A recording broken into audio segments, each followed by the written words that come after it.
Baiklah, Assalamualaikum warahmatullahi wabarakatuh. Saya Elsa Putri Jasmine dengan NIM A1D12404 dari R003 semester 4. Jadi video ini dibuat untuk menjelaskan tentang cara memandikan jenazah, mengkafani, apa saja kain-kain yang untuk dibuat jadi kafan, lalu menyolatkan.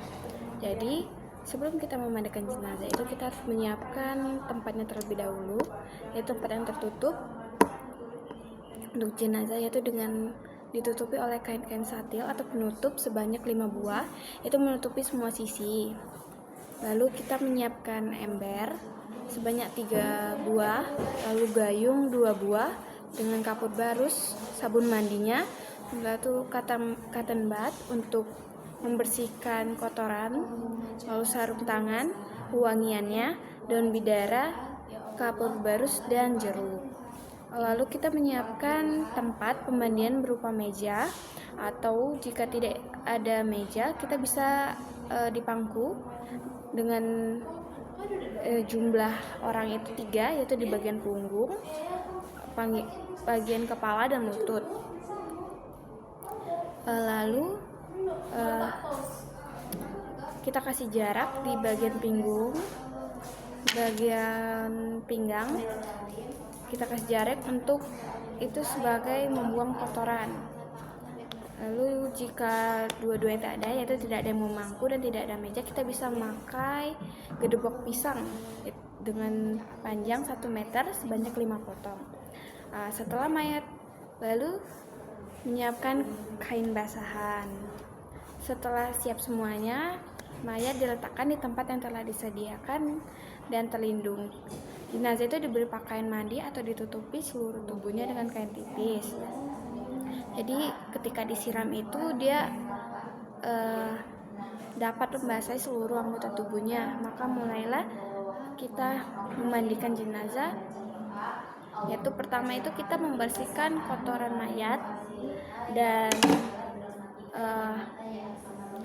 kotoran mayat itu dari perut itu diurut-urut dengan lemah lembut dengan jari tangan agar keluar kotorannya, dan wajib diistinjakan kubul dan duburnya dengan tangan kiri, itu dengan posisi kita sudah menggunakan sarung tangan. Lalu dengan itu kita wajib berniat istinja, yaitu dengan bacaan nawaitu istinja'a lihazil metati fardol lillahi ta'ala.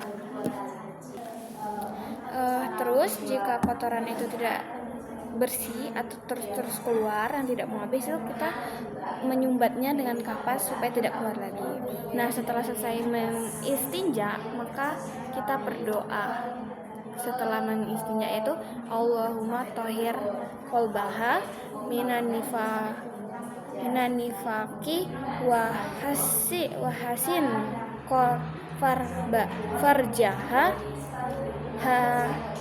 farjaha minan nifaqi wa hasin. Lalu itu kita setelah melakukan istinja, kita mengganti sarung tangan dengan sarung tangan yang baru. Lalu kita membersihkan giginya, lubang hidung, kedua telinga, lalu bawah ketiaknya, sama lekuk-lekuk lain atau lipatan lainnya itu dengan cotton bud atau kapas. Kukunya juga dibersihkan, dipotong bila panjang. Lalu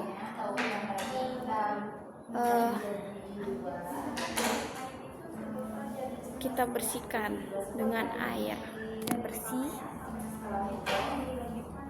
Kemudian dibasuh seluruh badannya itu dengan air sabun, lalu disiram seluruh badannya itu dengan air bersih lagi sampai rata dan benar-benar bersih. Lalu kita kita wudukan jenazah tersebut dengan membaca niat nawaitu wudu'a lihazil maitati sunatan fardhu lillahi ta'ala. Lalu kita wudukan seperti kita mewudukan ketika mewudukan itu, untuk berkumur-kumur kita bisa membersihkan gigi atau bibir itu dengan kapas.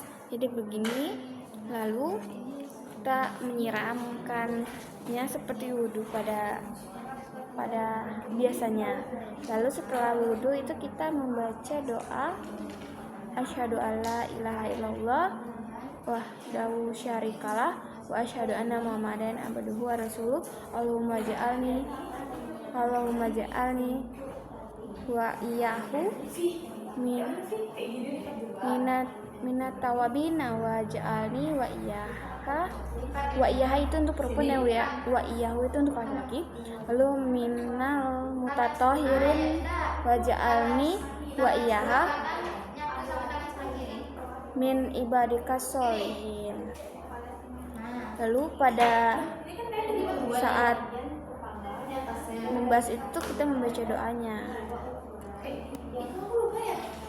Setelah selesai mewudukan, maka kita yang memandikan jenazah itu berniat nawaitu ghusla lihazihi maitati fardol. Kemudian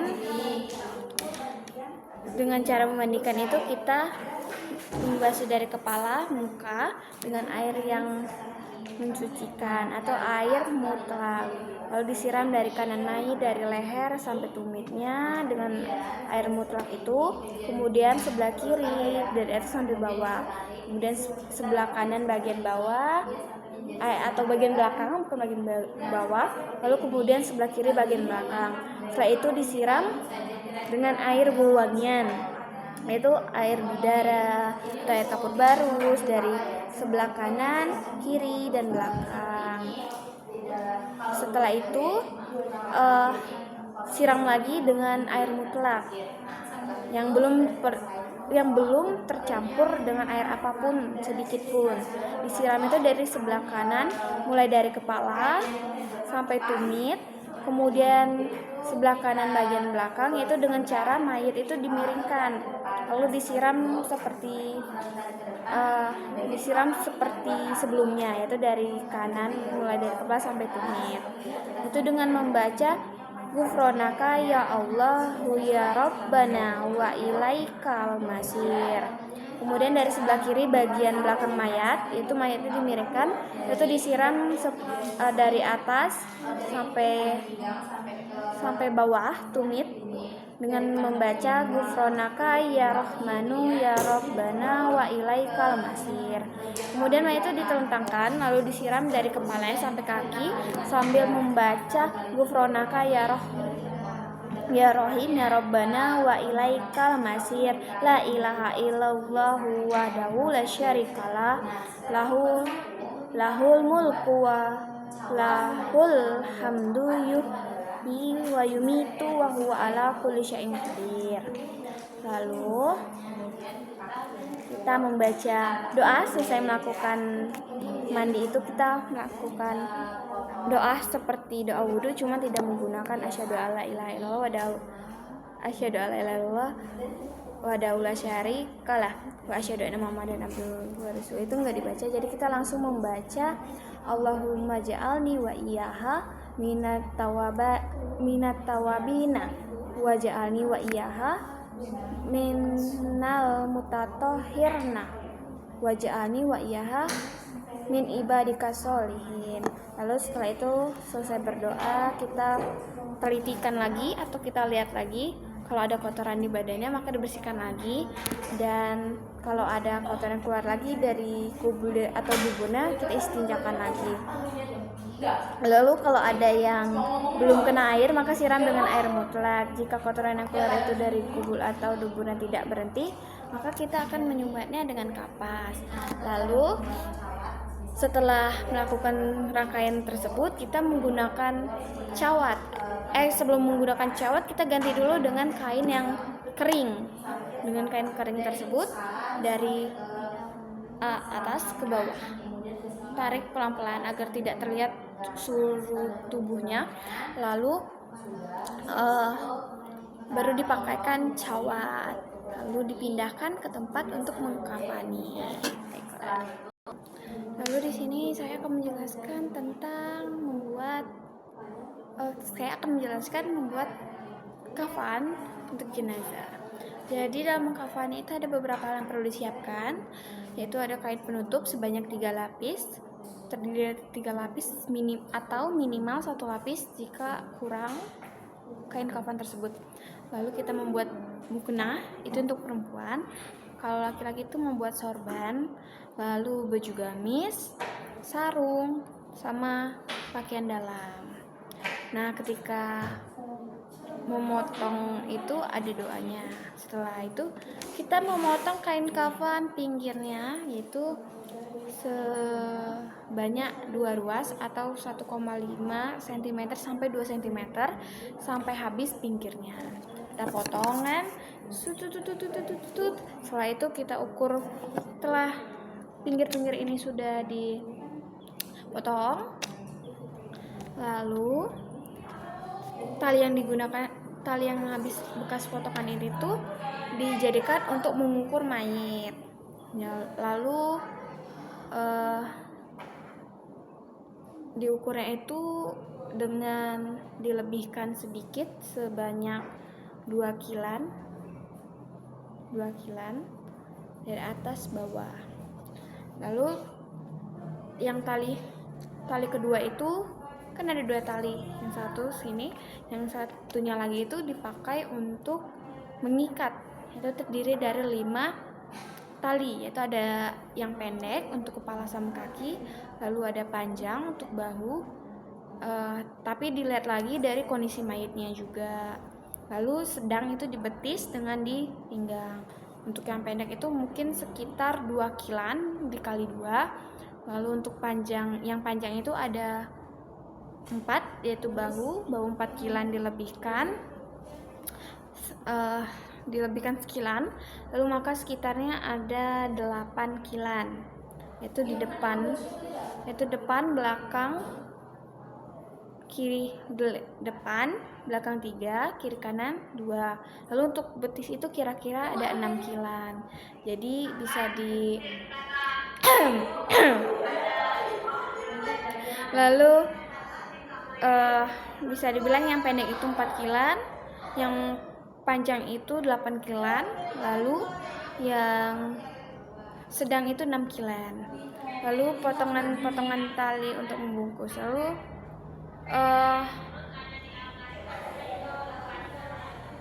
Lalu kita akan membuat mukena. Mukena itu diukur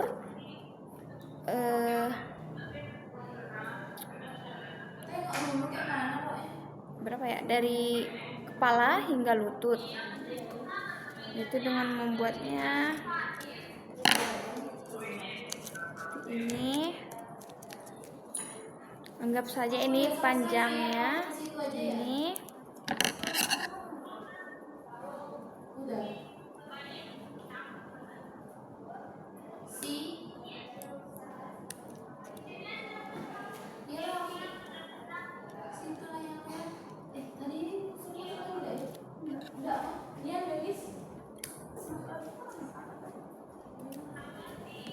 begini.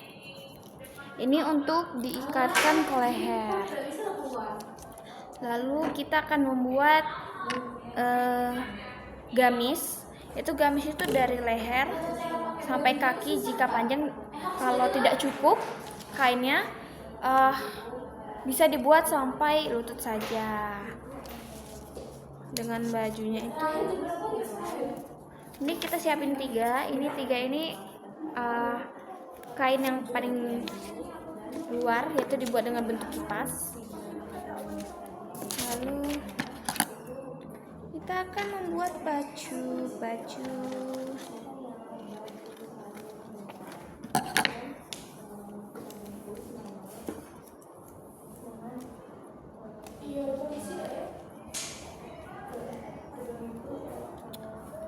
Ini lipat, terus lipat,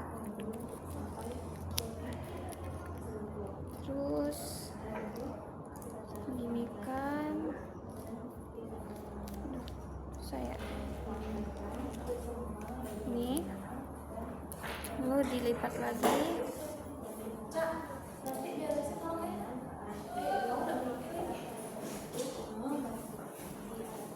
Begini, lalu dipotong ini untuk leher itu sepanjang jempol kita. Lalu jika tidak atau kekecilan saat kita potong, kita bisa memotong dari sini itu untuk memasukkan ke kepalanya.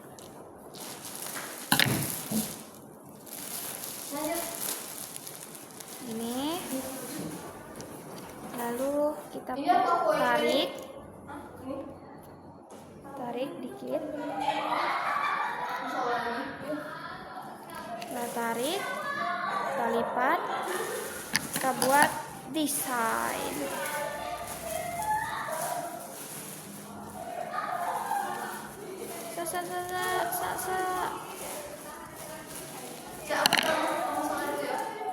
Setelah itu jadi. Tada. Terus kita bikin pinggirnya. Bikin tali pinggir untuk mengikatnya. Sini.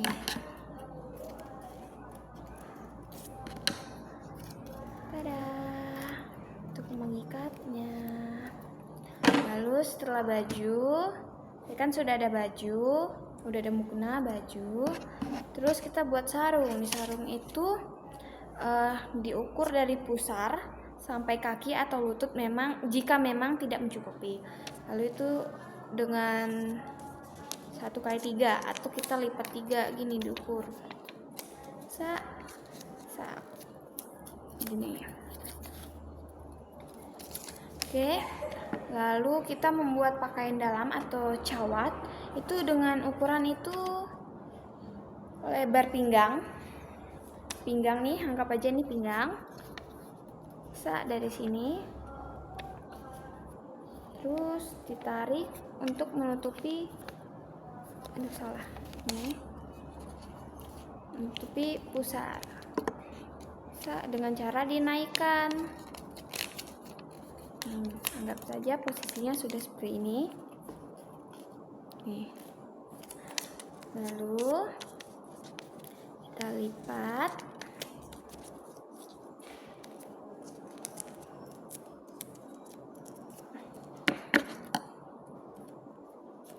Kita potong pinggirnya. Oke, udah dipotong. Lalu kita bentuk cawatnya itu bawah ini menggunakan 1 ruas, jadi sepanjangnya seruas. Lalu dipotong membentuk cawat. Oke. Setelah itu dipotong yang di bagian kecil yang di bagian panjang ini untuk mengikat